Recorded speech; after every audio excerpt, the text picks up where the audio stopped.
Hey, Fix-A-Tony here. Today is going to be a quick short video. It's going to be how to test to know when your brake fluid is time to change.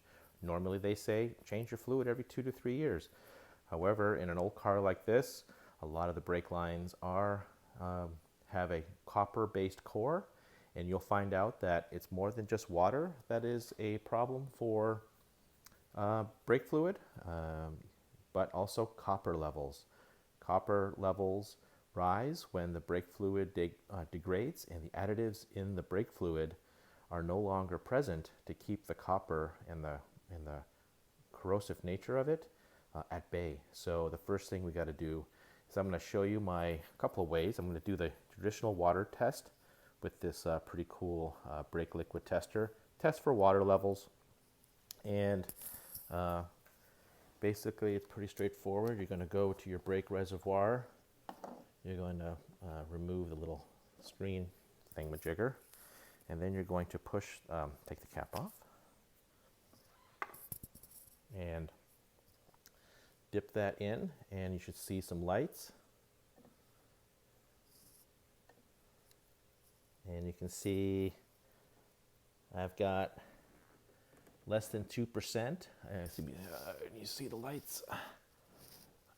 Yeah, you can see the lights. So I have the thing dipped into my oil, and it says less than 2% okay, but it's just at the limit. So from a moisture standpoint, it's right at the limit. What I could tell you is, before I started this whole Fix-A-Tony YouTube video endeavor, I did own the car in 2019 for about 9 months before 2020, and I did replace the brake fluid already once.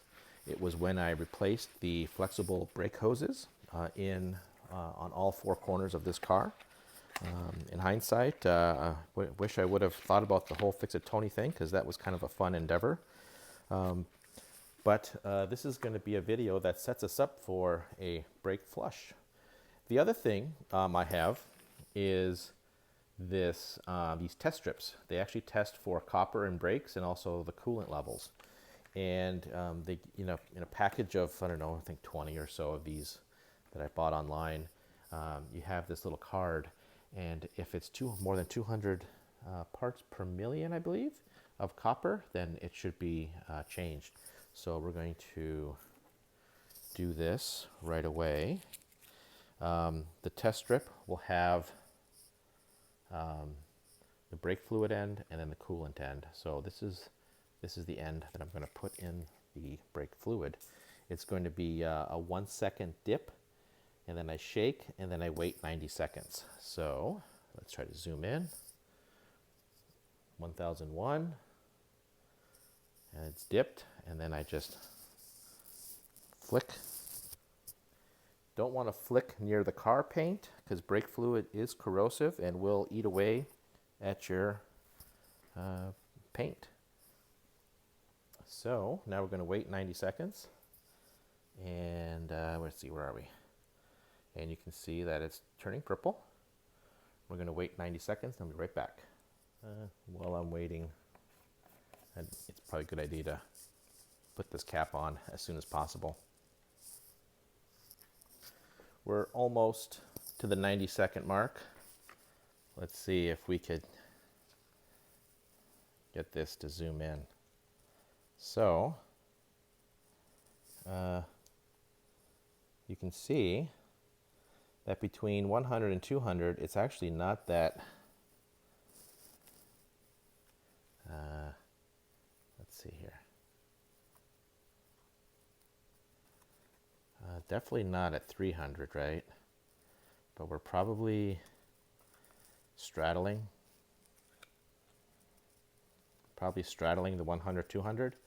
So I'm going to call this pretty darn close enough to 200 that in addition to my hygroscopic or my water test, all points are leading to, and the fact that it has been officially 2.5 years since the first brake flush, that putting all these 3 factors of pieces of information together and it's an old car, is leading me to conclude that it's time to flush the brake fluid from this car.